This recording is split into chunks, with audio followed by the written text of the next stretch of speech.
The dictionary defines conspiracies generally as having three components. If you have these three components, then you're dealing with a conspiracy. He said that the goal of this secret society was, and I quote, nothing less than to create a world system of financial control in private hands, able to dominate the political systems of each country and the economy of the world as a whole. بسم الله الرحمن الرحيم. الحمد لله والصلاة والسلام على رسول الله. الإخوة والأخوات المتابعين، السلام عليكم ورحمة الله وبركاته، وأهلا ومرحبا بكم في هذا الوثائقي المهم جدا. اليوم موعدنا إن شاء الله مع محاضرة مهمة جدا جدا، هي ملخص للتاريخ الحديث، تاريخ آخر 130 سنة، وهي وجبة دسمة تغنيك عن قراءة كتب كثيرة وتشرح لك أوضاع تخفى على أكثرنا، ولا غنى لأي عامل في الشأن العام والسياسة عن معرفة محتوى هذه المحاضرة النادرة من مثل هذا الخبير إدوارد غريفين. من هو إدوارد غريفين؟ هو أحد أهم الباحثين والناشطين والمؤلفين وصانعي الأفلام الوثائقية. قضى حياته في البحث والتأليف والنشاط السياسي والاجتماعي. له عدد من المؤلفات والكتب والأفلام الوثائقية والمحاضرات. اشتهر بكتابه The Creature from Jekyll Island، المخلوق الآتي من جزيرة جاكل، ويقصد البنك الاحتياطي الفيدرالي، وقد وثق في كتابه هذا قصة أو مؤامرة إنشاء البنك. طبعا شرحنا هذا الكلام في أفلام وثائقية كثيرة، عندما حصل اجتماع سري لكبار المصرفيين على هذه الجزيرة سنة 1910، واستطاعوا بعد ذلك أن يمرروا قانون إنشاء بنك الاحتياطي الفيدرالي 1913 في 23 ديسمبر، وأخذوا الموافقة عليه من رئيس وودر ويلسون الذي جاءوا به بأموالهم إلى السلطة لهذا الهدف أساسا ولأهداف أخرى. الرجل هذا إدوارد غريفين يبلغ من العمر الآن 92 سنة وما زال ناشطا. المحاضرة تمت هذه المحاضرة المهمة جدا قبل أكثر من 10 سنوات، ربما في عام 2011 بالتقريب، لكنها محاضرة تاريخية توثيقية، يعني لا تتقادم بمرور الزمن، لا زالت تؤرخ لأحداث مهمة في القرن العشرين لها أهميتها إلى اليوم. بدون فهم هذه المحاضرة ينقصك جزء كبير من الرؤية. موضوع المحاضرة يوثق في هذه المحاضرة إدوارد غريفين لقصة إنشاء جمعية سرية في بريطانيا، ربما تكون مجهولة لكثير من الناس، كثير حتى من السياسيين. هذه الجمعية السرية البريطانية لها تأثير كبير إلى الآن داخل العالم الغربي وما زالت فاعلة. تم إعادة تشكيل هذه السياسة الغربية عبر جهود هذه الجمعية السرية التي ما زالت مؤسساتها تعمل وتسود إلى يومنا هذا. وثق قصة هذه الجمعية ونشر تفاصيلها في كتابين كبيرين المؤرخ وأستاذ التاريخ في جامعة جورج تاون كارول كويغلي، وهو أستاذ وموجه ومرشد الرئيس الأمريكي بيل كلينتون، كما قرر ذلك بيل كلينتون نفسه. نشر عدد من السياسيين الذين ساهموا في تأسيس هذه الجمعية الكثير من الوثائق والكتب التي تكمل الصورة عن هذه الجمعية الخطيرة. فهذه الجمعية ثابتة الوجود بالوثائق وباعتراف من ساهموا في إنشائها، ومعروف من أسسها وأعضائها وطريقة عملها والمؤسسات والمنظمات التي أنشأتها ودوائرها الخارجية التي ما زالت تهيمن على السياسة في أمريكا وبريطانيا وتبعيات التاج البريطاني مثل كندا واستراليا ونيوزيلندا وغيرهم.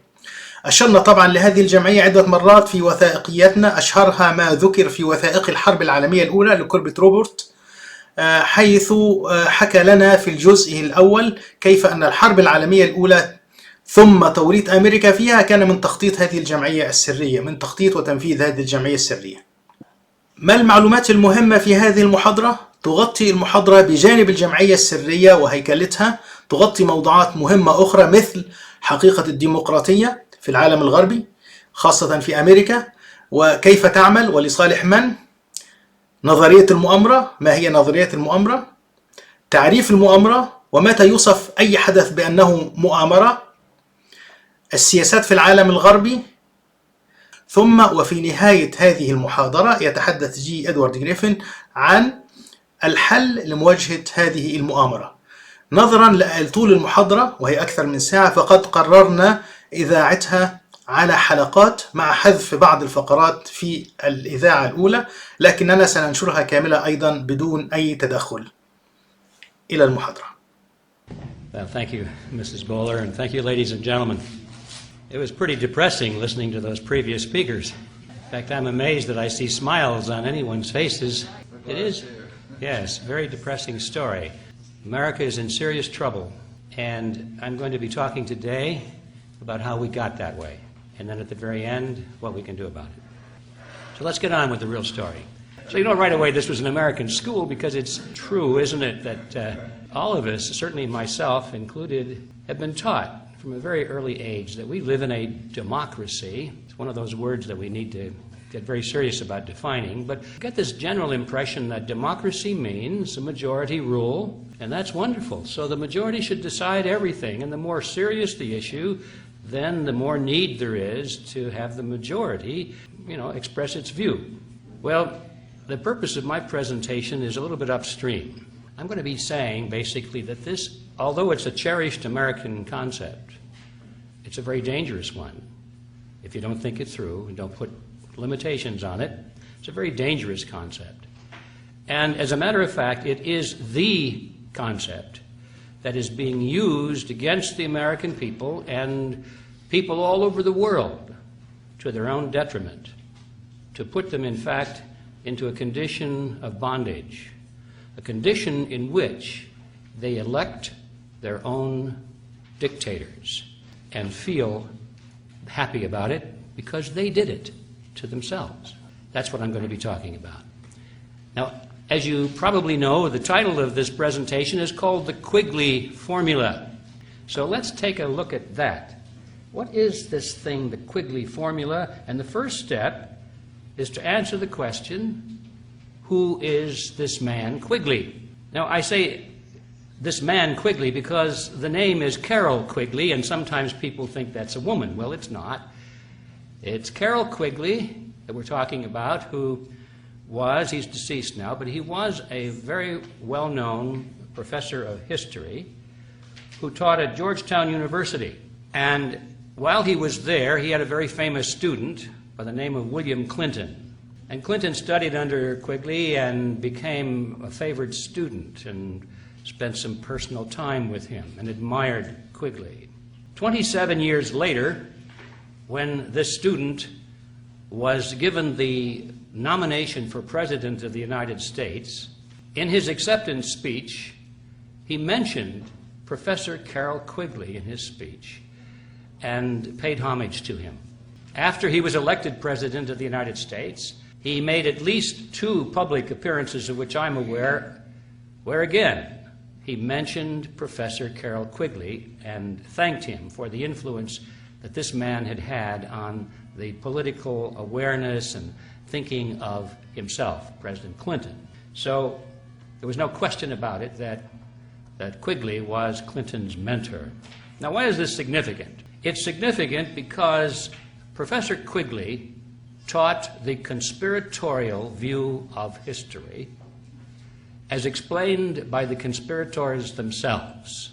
Quigley was very close to a secret society. In fact, he had been invited, he said in his own works, he had been invited into its inner circle and given the privilege of examining the society's private papers. He was considered to be the official historian of this secret society, and he admired it. He thought it was wonderful. He felt privileged to be close to it and to its documents. And he wrote a couple of books about this, as a matter of fact. And he said the only point of disagreement that he had with this secret organization was that it wished to remain hidden from view. He felt that by now, with all these years of success and movement, it was time to come forward and to boast about what it had accomplished and to proclaim openly what its goals were. So Quigley was the historian of a secret society. Now, that means, therefore, that when President Clinton gave homage to Professor Quigley, his comments had 2 meanings. To the average person who did not know who Quigley was or what position he held or what he had written about, they thought, oh, well, isn't that nice? Here's Bill Clinton giving homage to some nice old professor that had an influence on his collegiate days. How nice. But to those who knew who Quigley was and what his position was and what he wrote about and what he advocated, and we'll be talking a lot about that today, then they understood there was another message, a hidden message. Clinton was saying he knew about this conspiracy, and he was now in its service. That was a signal to everyone around the world who understood what the real meaning was. They knew that Clinton now was in the service of this secret society that we'll be talking about today. Now, I've mentioned the word conspiracy before. I'll probably be using it again several times today, and that causes some concern for a lot of people because it's kind of a knee-jerk reaction for people to say, oh, you believe in conspiracy? What are you, a conspiracy theorist of some kind? Well, I'm certainly not a conspiracy theorist. When people take that position, I have to laugh because I feel sorry for them. They've obviously never read a history book. Because anyone who knows anything about history knows that it's built on conspiracies from one end to the other. Conspiracy is the engine of history. Every major event in history, when you examine it, has come to pass largely as a result of at least one, and in many cases, many conspiracies. And it goes on today. These people have never sat in a courtroom and listened to lawyers try men and corporations on the charge of conspiracies. Conspiracies in corporations, conspiracies in families, conspiracies from top to bottom. Conspiracies are a fact of life. And for anybody to say that conspiracies are absurd and that anyone who thinks that conspiracies are real is a conspiracy theorist has a real problem. I do not have this problem. I know the conspiracies are real, and we'll be talking about a very real conspiracy today, and we'll document it with the words of the people themselves who are involved in it, and they're very proud of it. But let's not drop the word with that. What is a conspiracy? The dictionary defines conspiracies generally as having three components. If you have these three components, then you're dealing with a conspiracy. First, it has to involve two or more people. Secondly, it has to use tactics that are either immoral or at least coercion. And thirdly, the objective of these tactics has to be illegal or immoral. Right, that's generally the definition of a conspiracy. So let's take a look before we get into the details of the conspiracy we'll be talking about today, and just look at the surface. First of all, will there be two or more people involved? And you bet there are many people involved. Certainly not the masses, but a lot more than two. So we can check that one off. The second part is, do they use deception or coercion? And yes, indeed, they boast about it, as a matter of fact, saying that the masses are so stupid that you have to fool them for their own good. And you have to pass laws to use coercion in order to force people to do what they want. So yes, you can check that one off. They do use deception and coercion. But now we come to the third issue. Is the objective illegal or immoral? Well, it's certainly not illegal in most cases because we'll find out in a moment, as you folks already know, these are the people that make the laws. So what they're doing is entirely legal because they made it legal. They hold the powers of political power, legislative power, executive power, judicial power. And so what they're doing is not illegal. If they're going to merge, let's say, merge the United States, or let's say get rid of the United States and merge what is left of it with Mexico and Canada in a North American Union, for example, of just one of many things we could talk about, it will be done entirely legally. It will be done with no objection from Congress. The courts will uphold it, and they'll figure out all kinds of ways to justify it as a legal move. So it's not illegal in most cases, although sometimes they do resort to illegal measures, but that's very rare. That leaves finally the last issue. Is it immoral or unethical? Now, in the minds of these people, it is the highest morality. They think that their goal is the highest morality possible. They are working towards what they fondly call the New World Order. In their minds, that is the ultimate morality.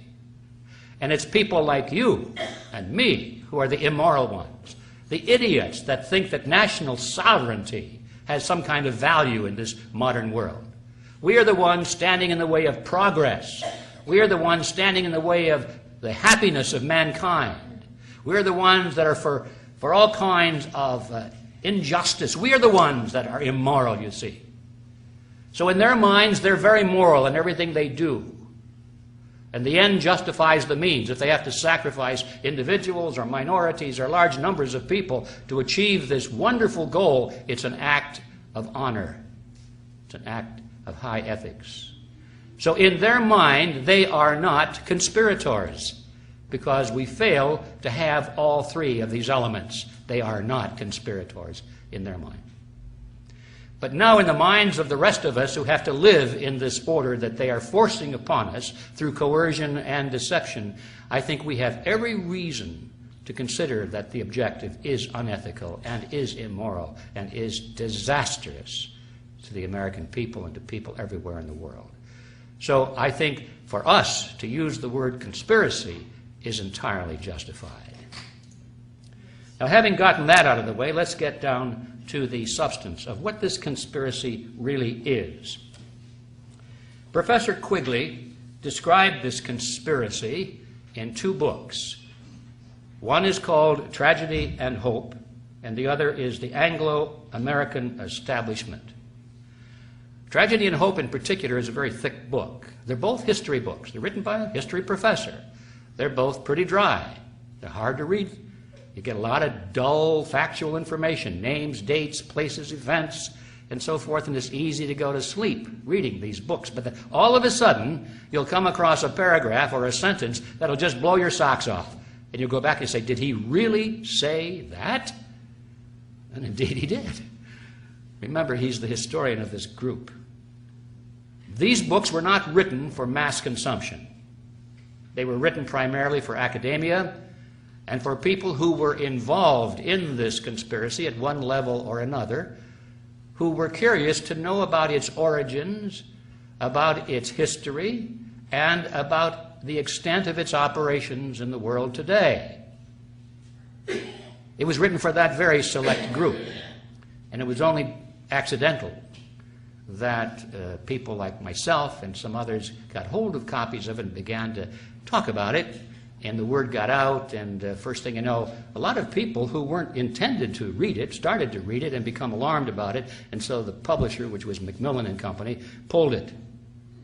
Well, anyway, you can buy a copy of it today, either the pirated version, which I think is more valuable because it's more limited edition, or you can buy the original thing from Macmillan. That's another side issue. The important question here is, what did these books say?